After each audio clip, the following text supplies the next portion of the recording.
With the new collaboration with Lumix and ARRI and the GH7 and the GH6 having ARRI LogC3, I thought I would make this video to show you the workflow for ARRI LogC3 because it is actually different than using Vlog. I'll also show you where to download the ARRI Log LUTs from their website, how to import them, how to set up your project in DaVinci Resolve so you can basically do the proper workflow when it comes to shooting in ARRI LogC3. This will all kind of make a lot more sense once we get past the intro. If you don't know me, my name's Dustin, your video tour guide, and remember to keep your arms and legs inside your chairs at all times. Sit back, relax, and enjoy the video.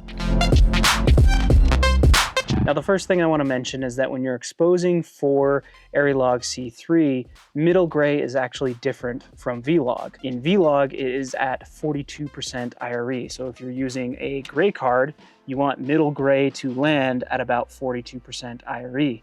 When you're shooting in ARRI LogC3, you want middle gray to land at about 39% IRE. So it's about 3% less. Now, when it comes to your highlights in ARRI LogC3, I'm not exactly sure when your highlights will clip, but because the dynamic range is the same when you're shooting in ARRI LogC3 over Vlog, I assume that there is essentially no difference from when your highlights clip. Don't quote me on it, but I'm just going to assume that it's fairly similar to where the highlights clip in Vlog. There shouldn't be any dynamic range differences between the two. Now let's go ahead and show you where to download the LUTs from the ARRI website. It's kind of confusing, so follow along. There's going to be two links in the description. And the first link that you click on is going to take you to this page, the LUT generator page, and you want to scroll down all the way to this that says ARRI LogC3 LUT package. So go ahead and download that. I'm just putting it in this folder called ARRI LUTs. And now the next link that you click in the description is going to take you to this site called ARRI LOOK File. You're going to scroll down and download two separate things here. The first one is this one right here, ARRI Look Library LogC3. So let's go ahead and download that. And then scroll down a little bit more until you see this one right here, ARRI Look Library LogC3 to Rec 709 3D LUTs. Let's go ahead and download those. So now you should have three zip files, one that says ARRI Look Library LogC3 to Rec 709, one that says ARRI LogC3, one V1-2 LUT package, and ARRI Look Library LogC3 3D LUT. I'm going to go ahead and unzip those so you can see what comes in those folders. Now the first one is labeled log to log, which I'll explain what that means once we get into DaVinci Resolve. The next one is LogC3 to Rec 709, kind of is self-explanatory. It'll convert your LogC3 footage to the Rec 709 profile that ARRI has created. And then the next one has two folders essentially, which I'm going to explain what all of these are. You're probably only going to use one of them, but you might as well have them all, just in case. So let's go ahead and open up DaVinci Resolve. Now I'm only covering how you set this up in DaVinci Resolve because that's what I use, but I assume that it's going to be a similar workflow and setup in Premiere Pro, especially if you're familiar with it. If not, then, well, I'm sorry. So I'm going to go ahead and create a new project. I'm just going to call this ARRI LogC3 video. Now that this is set up, I'm going to go ahead and go to my project settings, and I'm going to go to color management, and we're going to organize all of those LUTs that we just downloaded.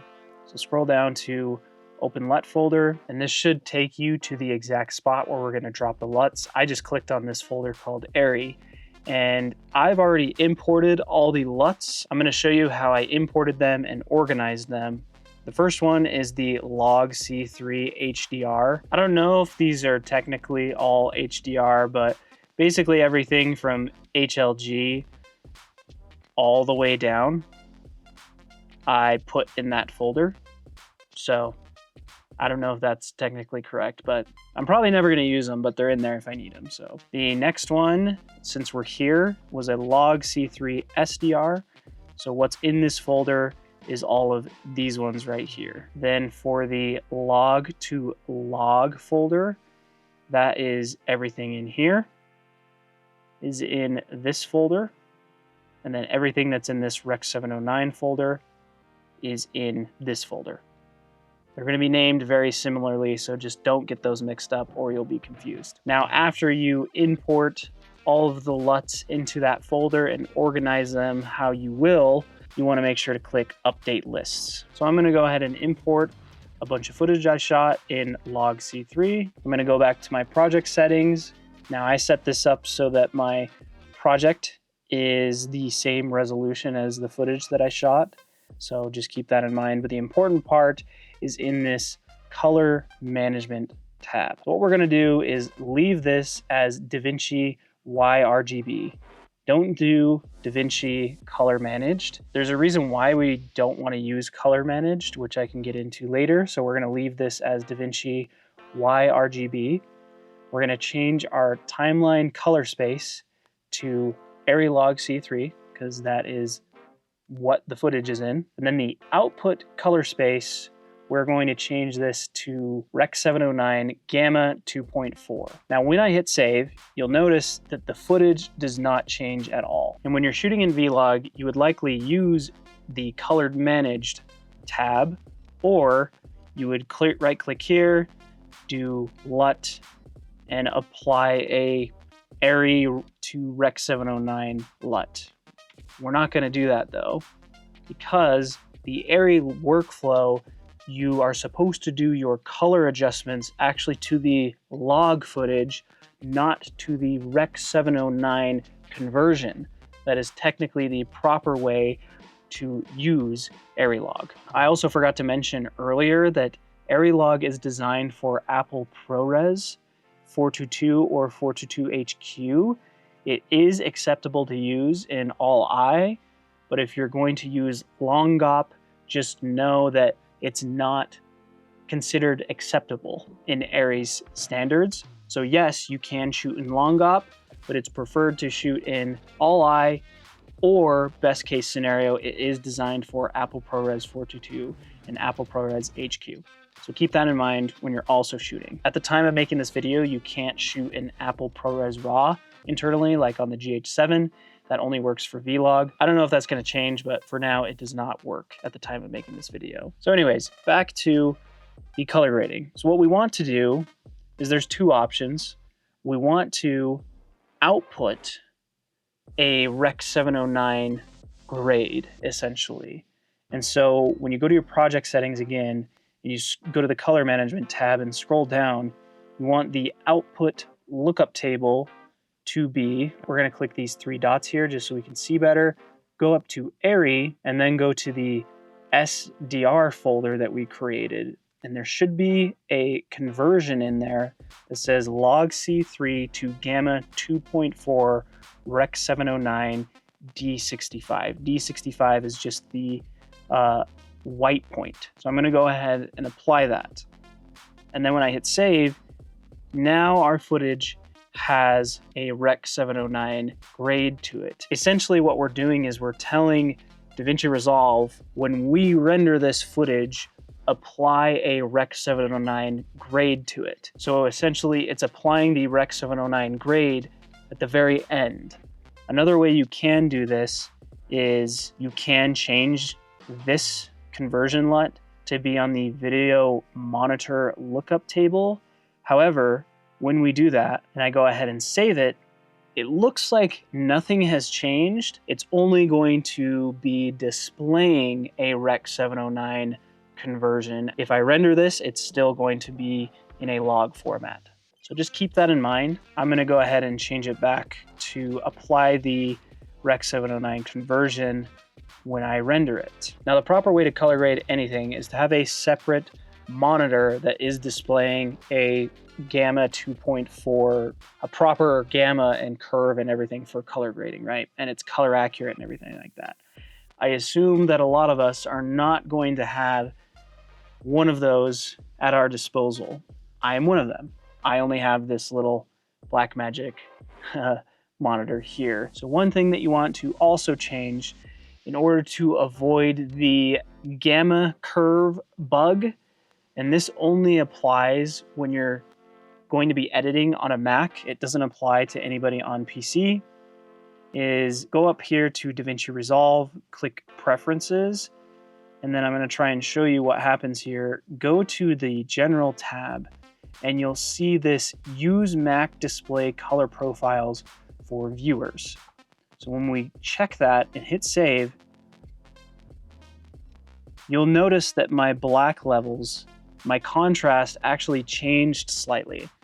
Now, in order for this to take effect, I have to restart Resolve, so let me go ahead and restart it. So now when I render the project, I should see exactly this same gamma curve after I export it. Have you ever exported something and you've noticed that the contrast seems to shift after you've exported? That's because if you play your exported video in QuickTime, it will actually bypass whatever the file has tagged the gamma curve to display in, and it'll seem like that your footage is darker or the contrast just got screwed up. So then if you re-import that into Resolve, it looks like that your contrast shifted. That is a bug that actually Apple is trying to fix, but I'm going to leave a link in the description as well to the article that explains this. This is the correct way to compensate for that if you're on a Mac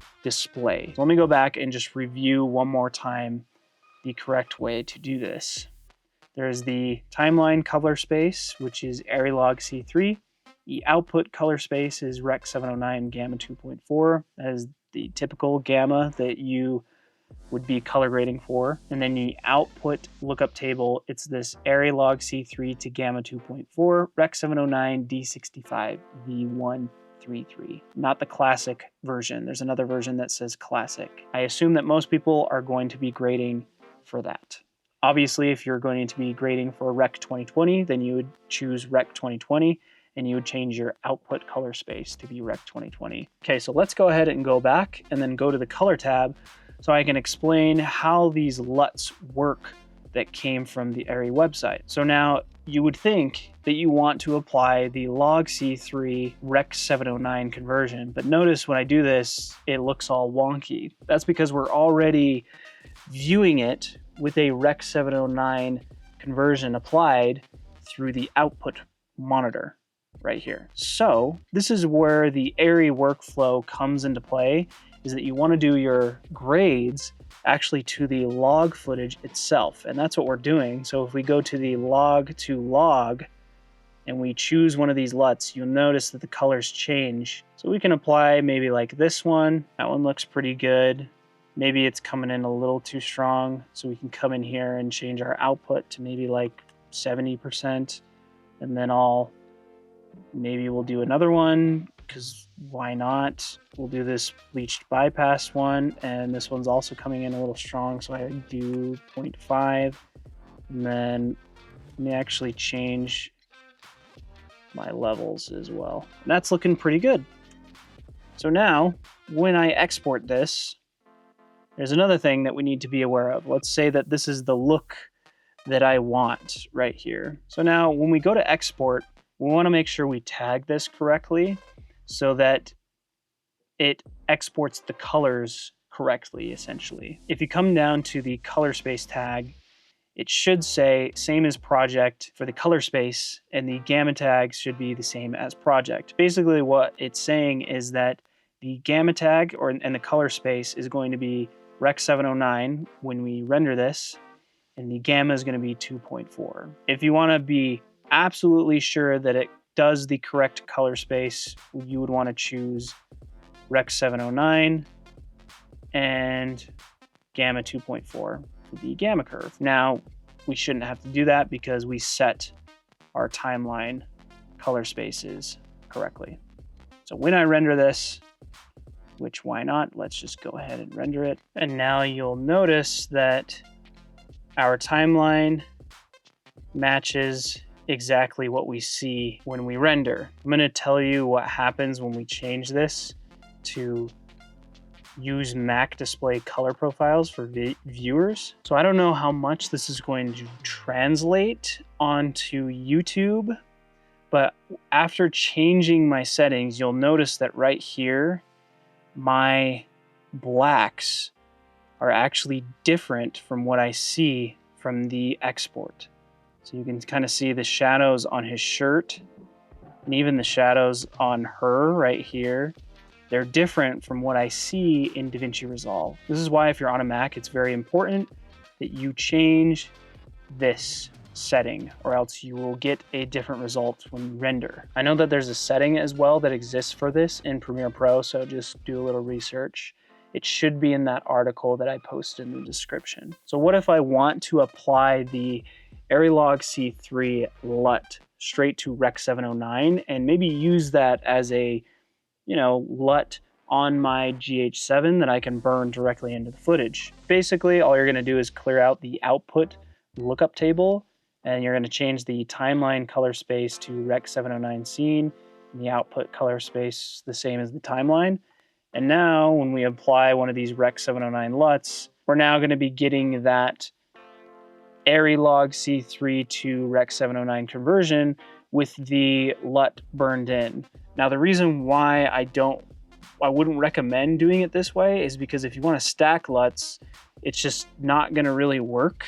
You can only apply one of the LUTs. So this is why that method previous is better, because you can actually stack the LUTs to the log format. That should be everything.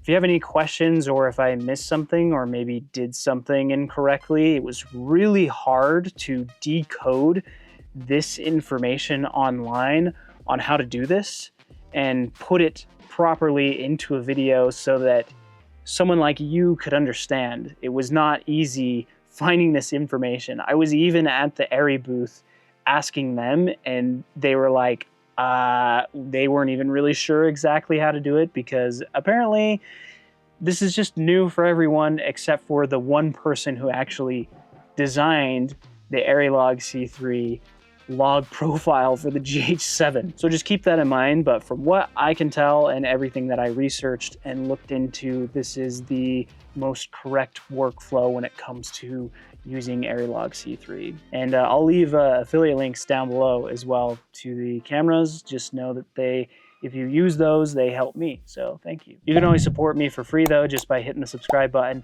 and the bell button to be notified of future uploads. Till the next video though, happy filming.